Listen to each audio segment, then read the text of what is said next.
Financing through international financial institutions. And I would like to start with what are the international financial institutions. Everybody is talking about them so often. They are such a trendy name.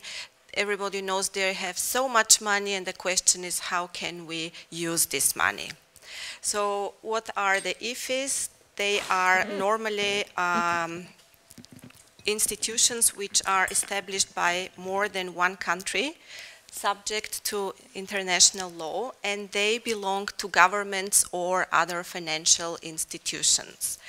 We can simply divide them into two, the multilaterals and the bilaterals. So I would like to give some examples of those which are the main ones or key ones which are relevant probably for our region.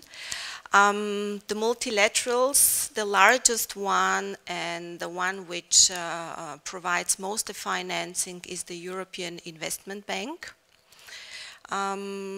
Primarily focus on infrastructure projects, but not only. The other multilateral development banks, which are major in size and quite active, the European Bank for Reconstruction and Development, the EBRD, the World Bank Group with its subdivisions or group financial institutions like the IBRD, the IFC, MIGA, which is providing political risk guarantees, and the IDA. Then if we go to regional multilateral financial institutions, we have the African Development Bank, which is of course focusing on Africa, extremely active, supporting a lot of projects in various areas. Asian Development Bank, the same for Asia. Then we have the Development Bank Latin America, the Inter-American Development Bank. And as an example, I've also taken the Black Sea Trade and Development Bank because it's more the region of Central Eastern Europe. All of those are on financing on a number of areas, number of sectors, number of geographical regions, and are quite helpful for larger projects. If we are looking for smaller project financing, and if we are only limited to one particular area and want to tap the resources there, then it is also a good decision to go to the bilateral financial institutions, which can broadly be divided into development agencies and bilateral financial institutions or banks, development banks. And some examples which I have placed here, and there are many, many of those. It's just an overview here of some. The Austrian Development Bank, which is very relevant for all Austrian firms.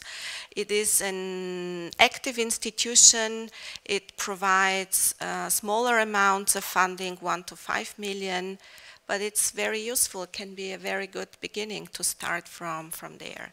Then a very active institution with financing global projects, it's the Netherlands Development Finance Company, the FMO. It's supporting companies not only from Netherlands but from other nationalities as well to expand and grow in developing countries and regions.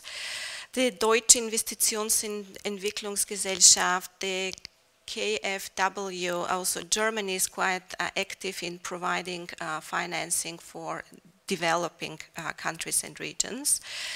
Then the French Development Agency, AFD, also, but primarily they're focusing on French-speaking regions. So one has to also consider the language when selecting which institution to target and to contact.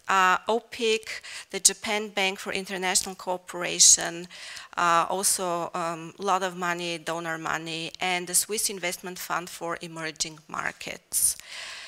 In addition to those, as I said, there are numerous, but the question is how can we take advantage of at least some of them, not even all, but try to find the one which is most relevant for us. Here I would like to say we, or the company which I'm representing, Mattig Management Partners, is not an IFI, so we are not a bank, we are not an international financial institution, but we work quite a lot with them and have a lot of experience, positive and negative. So we can be quite helpful for companies which still have not tried this way of financing or are interested to learn more about this, or how this can be relevant to your projects or to your expansion in new markets.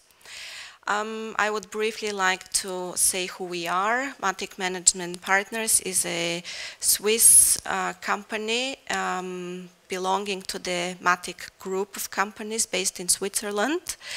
One of the companies, one of the sectors is consulting, and that's what Mattig Management Partners is doing.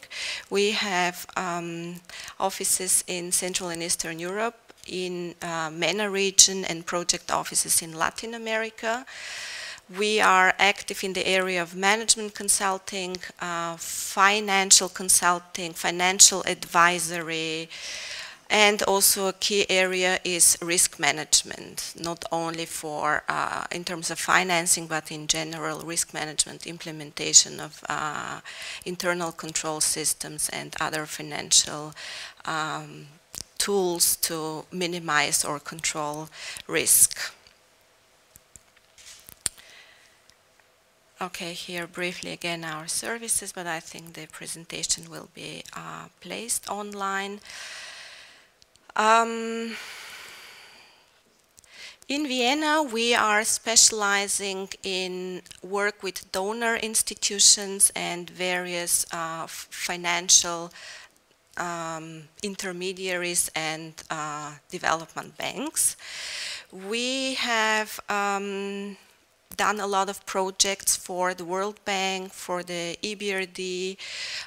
We are trying to develop now projects with the African Development Bank in Morocco, where we are setting up a subsidiary. And we are doing a lot of tender preparation for ourselves and for clients of ours, preparing EOIs, pre-qualification materials, bids, and other documentation which is absolutely relevant if you want, or if companies want to work with international financial institutions.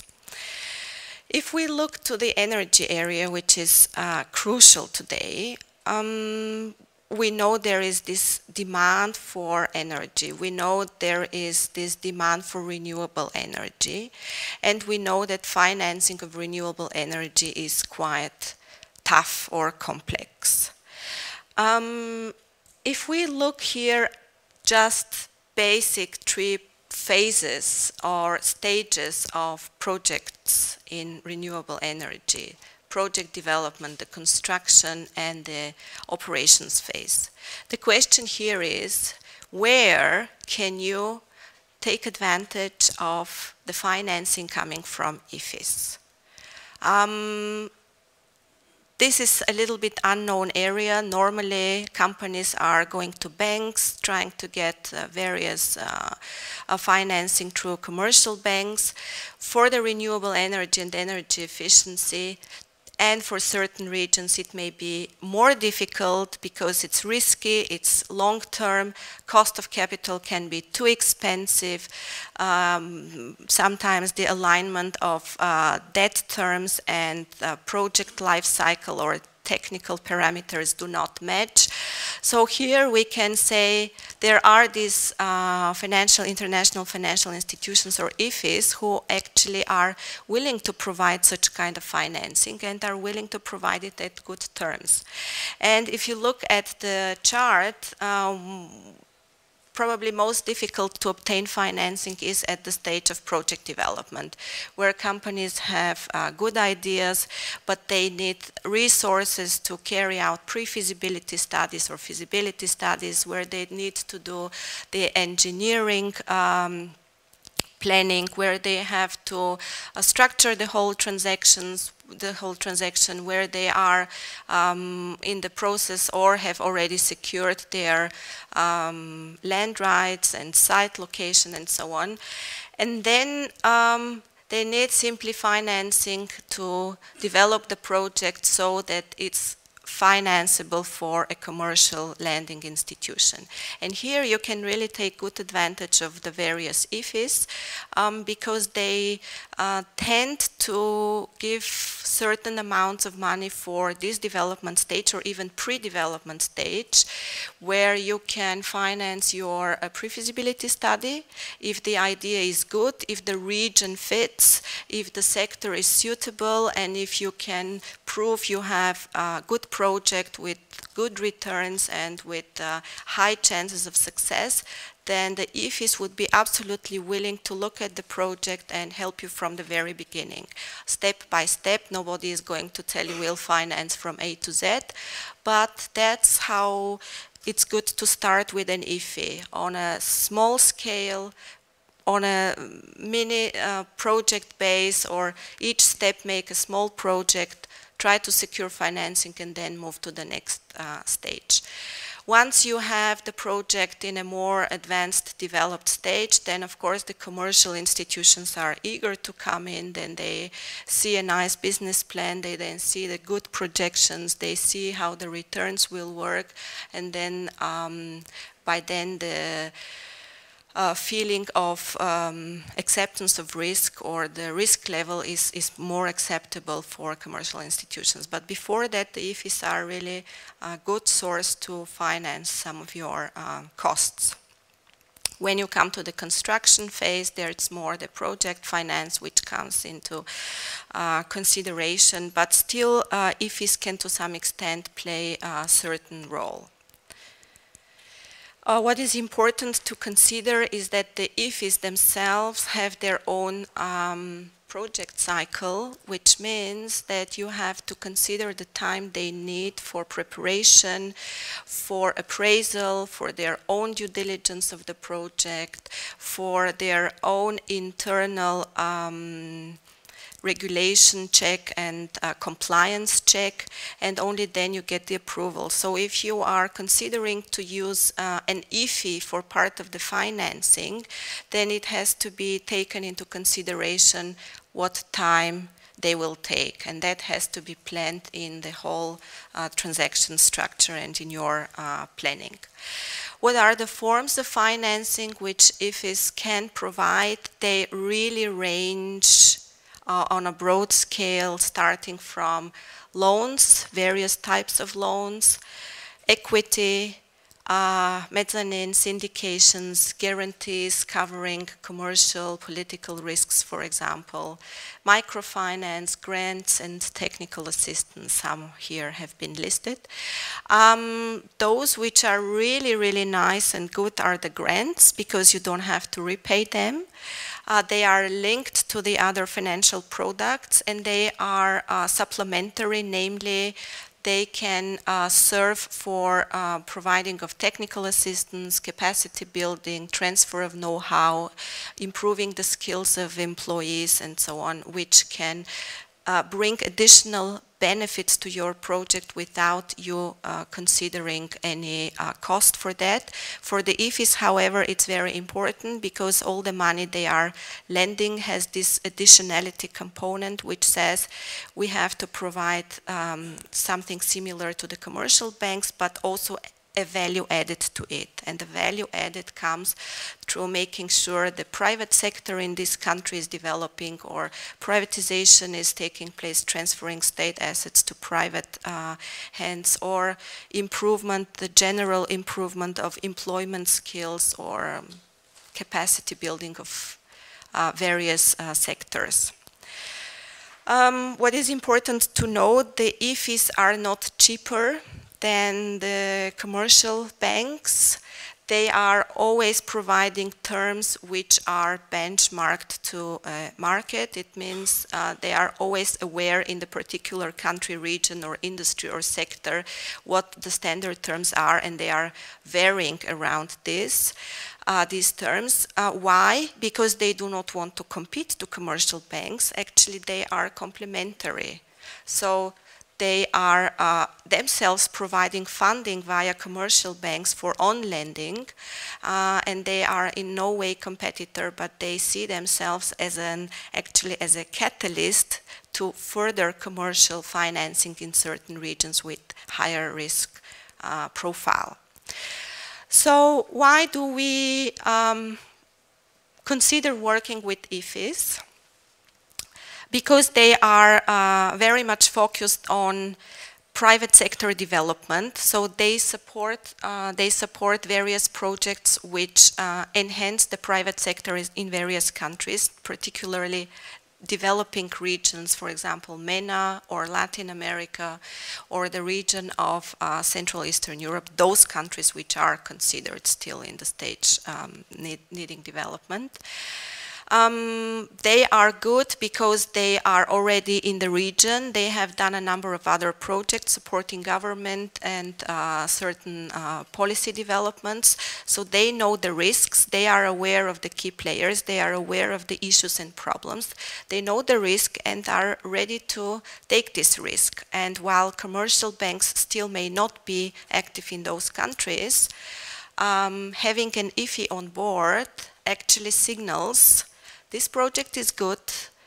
It may be that it brings real returns, and if the EBRD or the AFD or the ADB is already in and they know what they do and they know how they finance, it means we can also participate, or at least we can look into this project more seriously. It's simply an excellent opportunity to signal we have a potential with this project. Please, dear banks, commercial banks, have a look at it and let's talk.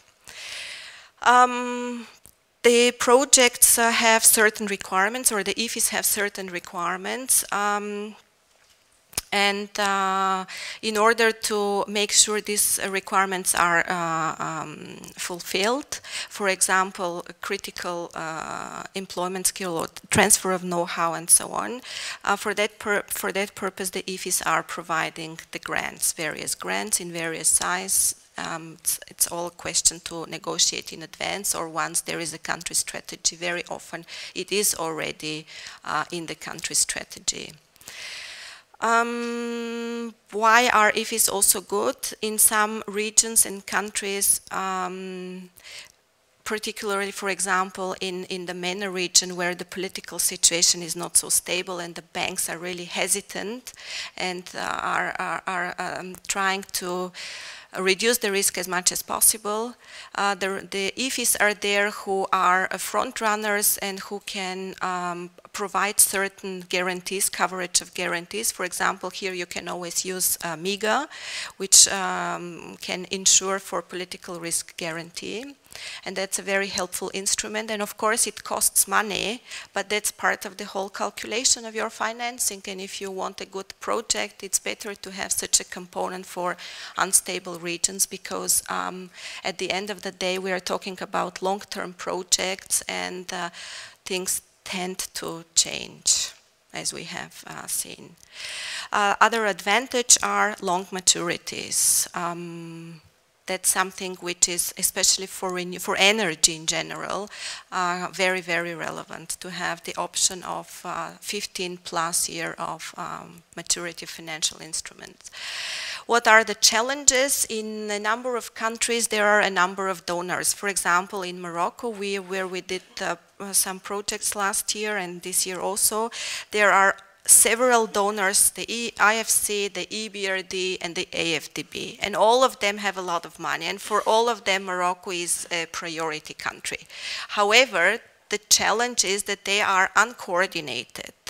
They also have seen themselves that it is an issue, so they are now trying to design and form some kind of products where all the requirements or all the guidelines somehow are synchronized or harmonized, so that projects can be financed easily by tapping resources from a number of these donor institutions, and thus reducing the risk. Public-private interest is important because of of the strategy of the IFIs to try to focus also on the public development. They are financing a lot in the public area, especially very interesting options in the PPP sector, transport, energy, water, and so on. And the other challenge is timing. They need time. This is simply something which has to be in advance foreseen and planned properly. If you want to work with IFIs, what are the key questions? The key questions are first to identify the one IFI which would be most suitable, or those IFIs which would be most suitable for your project. So you have to make sure that this IFI is already present in the country, that there is a country strategy, that there is a certain budget. You have to identify which sectors are there outlined as priority, or which subsectors may be considered as priority, long to short-term goals. And if your project fits within this framework, the chances that you get financing are very, very high. It's important also to check the size of your project in terms of requirements of the IFIs. So if you have a small size project and go to World Bank or IFC, it wouldn't make too much sense, because the costs for preparation of the project and the administrative and other resource expenses are too high for dealing with small-scale projects. So for IFC, for example, it's good to have a project of at least $20 million minimum project volume, so that you go to them and they finance 5, something of that. Or at least it should be above 20. Although they don't have a minimum, they say we look at projects even from 1 million, but realistically there is certain optimal size, and one has to in advance check, is my project fitting or not? Otherwise it doesn't make sense. The Austrian, for example, development bank, 1 to 5 million. If you go and ask them for 20, they would simply not be able. So this is like doing your homework in advance and checking which IFI now would be for my project most suitable and where I can take advantage. What is the project stage? When do I go to an IFI? There are really possibilities for every project stage. It's just a matter of calculation. Where am I most cost effective?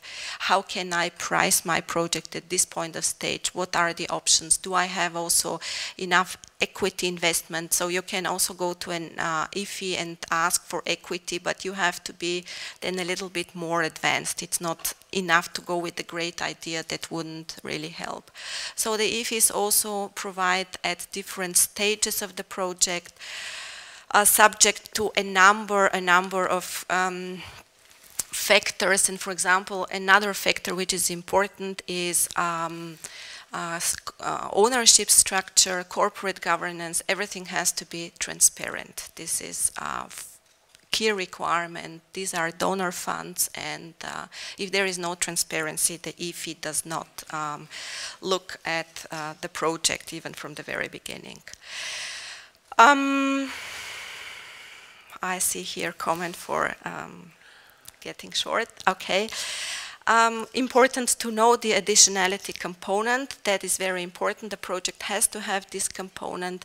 The IFIs normally can provide 20 to 50%. 50% really you will be happy if you get, but 20–30% of the financing, depending on the concrete case. They are now more and more decentralized, so they have local offices, and it's important for you also to be on the ground, to know the people who are the decision makers, or to have at least contacts who can promote your project. Yeah, I wanted to show or talk about 2 case studies which we have. Morocco is one where we have worked for the EBRD on carrying out a feasibility study for identifying the potential in the sustainable energy, which means renewables and energy efficiency. The speaker before me had a nice map where Morocco was seen as really nicely placed there with huge potential, solar, wind, hydro. It is the country where renewables have really significant potential. So we have identified, for example, through this project, a pipeline of 50 potential interesting projects. And the money is there, the contractors are missing, or the companies who would take the risk and go to this country, for example. Now more and more European companies are starting to look at Morocco because the legal framework, the regulatory framework has improved significantly. It's close to Europe, and the potential is there. Interesting projects exist there in the area of biomass, PPP, for example, public lighting for major cities. It's not only there, of course, but as we are now looking at that, that's why I have put it. And for all these kind of projects, there is enough IFI financing. There is enough, you just have to structure your project properly and then go and find the right institutions. In Central and Eastern, in Southeast Europe, there are also so many projects. The legal environment has been changing, however, in the last years, so it's more of a challenge to make or to come up with bankable projects. However, for the IFIs, this is a strategic area, this is a priority and a focus, and they are willing still to come in and provide long-term financing for various projects, be it hydro, be it solar, be it wind, and so on. Another interesting area would be the ESCO. It's getting more and more challenging.